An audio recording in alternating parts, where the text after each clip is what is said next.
You are looking at Julian's pronunciation guide, where we look at how to pronounce better some of the most mispronounced words in the world, like this other curious word. But how do you say what you're looking for today?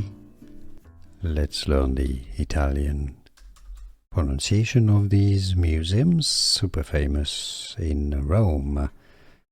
Correctly, the Italian pronunciation first, Capitoline, Capitoline, okay, so it's not Capitoline, Capitoline, Capitoline, Musei, Capitoline. In English, you can simply say Capitoline Museums.